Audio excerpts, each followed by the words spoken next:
आप सब लोगों को मेरा नमस्कार और वीडियो देखने के लिए धन्यवाद। आज का जो गीत आप लोगों के लिए लाई हूँ वो लाई हूँ कि पति परदेश चले जाते हैं तो औरत कितनी उदास हो जाती है, तो वो देवर कैसे किस तरीके से समझा रहे हैं उन्हें, तो उसी आधार पे ये गीत है। तो आप लोग सुनिए ये गीत। यदि ये गीत पसंद आता है तो लाइक सब्सक्राइब शेयर ज़रूर करें और कमेंट में लिखें कि गीत कैसा है।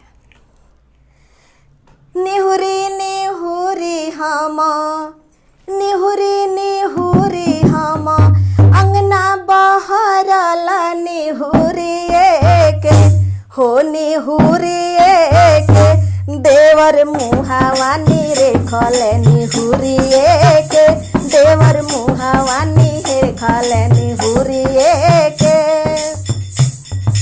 काहे लागे भाऊजी हो, काहे लागे भाऊजी हो, ओठावा झुराइले से काहे लागी से हो, काहे लागी ए ढारेलू नैना लोरावा से काहे लागी, ए ढारेलू नैना लोरावा से काहे लागी।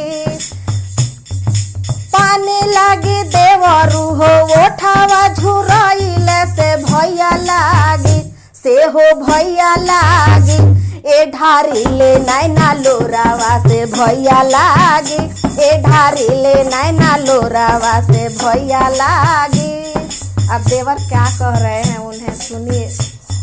अब बताइए, भला कभी पति के सूरत बिसरेगा?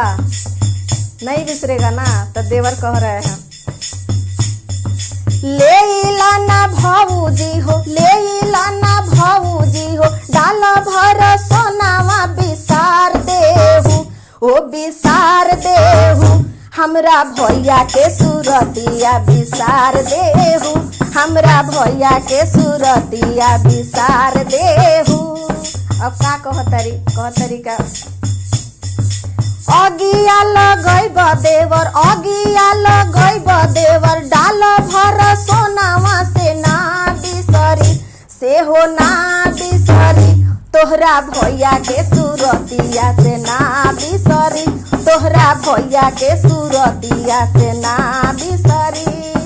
निहुरी निहुरी हम, निहुरी निहुरी हम, आंगना बहरल निहुरी एक हो, निहुरी एक देवर मुहावा निरेखल निहुरी एक, देवर मुहावा निरेखल निहुरी एक, देवर मुहावा निरेखल निहुरी